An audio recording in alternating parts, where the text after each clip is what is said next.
तो देखिए, इस वक्त देश को इंतजार है रक्षा मंत्री राजनाथ सिंह के बयान का। अब से कुछ ही देर बाद संसद में राजनाथ सिंह बयान देने वाले हैं और इस बीच आपका चैनल एबीपी न्यूज ग्राफिक्स के जरिए आपको ये बता रहा है कि आखिरकार किस तरीके से ये हादसा हुआ होगा, कैसे हुआ होगा ये हादसा, ये हम बता रहे हैं। हादसा क्यों हुआ ये जांच का विषय है। फिलहाल देखिए, इस अंदाज में ये हेलीकॉप्टर MI-17 उड़ता हुआ और ये नीलगिरी की पहाड़ियां और यहीं पर ये विमान दुर्घटनाग्रस्त। देखिए, सीधे जो अगला हिस्सा होता है हेलीकॉप्टर का, पहले वो आकर जमीन से टकराया होगा। इसी वजह से जो आगे का हिस्सा है हेलीकॉप्टर का, बाद में जो तस्वीरें आई उसमें वो पूरी तरीके से मलबे में तब्दील हुआ नजर आ रहा है और भीषण आग की चपेट में आने की वजह से पूरी तरीके से जला हुआ, खाक हुआ। सिर्फ ये जो MI-17 है, इसका पिछला जरा सा हिस्सा, जो टेल वाला हिस्सा होता है, उसी से आप पहचान कर पाएंगे कि ये MI-17 हेलीकॉप्टर था। अगर सिर्फ आप इसके मलबे को देखेंगे तो अगले हिस्से को देखकर ये पहचान करना मुश्किल है कि आखिरकार ये कौन सा हेलीकॉप्टर रहा होगा। ये देखिए,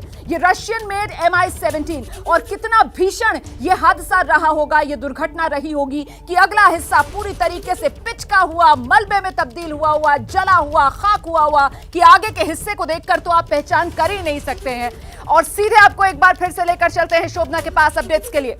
बिल्कुल रोमाना, इस तरीके से आपने समझाया और जाहिर सी बात है कि जो आगे का हिस्सा जो टकराया है उसके बाद ये भीषण आग लगी और अभी तक का अपडेट क्या है वो भी हम अपने दर्शकों को बताना चाहते हैं। इस हेलीकॉप्टर क्रैश को लेकर बड़ा अपडेट इस समय का यह है कि CDS विपिन रावत को घायल अवस्था में अस्पताल पहुंचाया गया है, जहां उनका उपचार चल रहा है। गंभीर रूप से 80% से ज्यादा जली हुई स्थिति में उनको अस्पताल पहुंचाया गया है। गंभीर रूप से घायल हुए हैं वो इस हेलीकॉप्टर क्रैश में। जो स्टाफ कॉलेज है वेलिंगटन में, वहां पर जनरल विपिन रावत का लेक्चर था जिसके लिए वो आज सुबह दिल्ली से रवाना हुए थे। उनके साथ उनकी पत्नी मधुलिका रावत भी मौजूद थी। दिल्ली से सुलूर वो हवाई जहाज से गए थे अपनी पूरी टीम के साथ और सुलूर से MI-17 हेलीकॉप्टर से वो वेलिंगटन जा रहे थे, जहां पर स्टाफ कॉलेज में उनका लेक्चर था।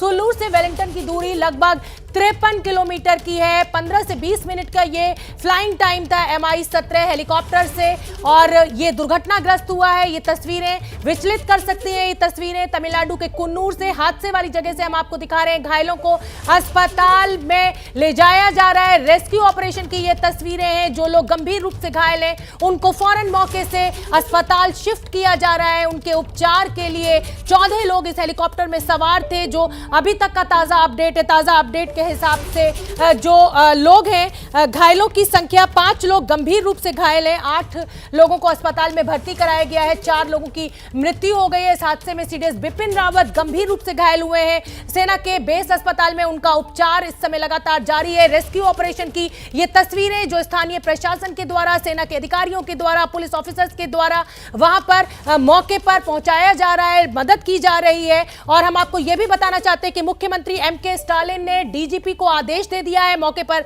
पहुंचने का। DGP यानी डायरेक्टर जनरल ऑफ पुलिस भी मौके पर पहुंच रहे हैं कुन्नूर में, जहां पर यह हादसा हुआ है। खुद मुख्यमंत्री MK स्टालिन कोयम्बटूर के लिए रवाना होने वाले हैं, वो भी उस मौके पर पहुंचेंगे। कोयम्बटूर से ऊटी की बाई रोड जो जर्नी है वो 5 से 6 घंटे की है। लेकिन ये जो जनरल CDS विपिन रावत जो थे वो MI-17 हेलीकॉप्टर से सुलूर से रवाना हो रहे थे वेलिंगटन के लिए। और बड़ी खबर के लिए मैं रुक करना चाहूंगी मेरी सहयोगी रोमाना का। ओवर।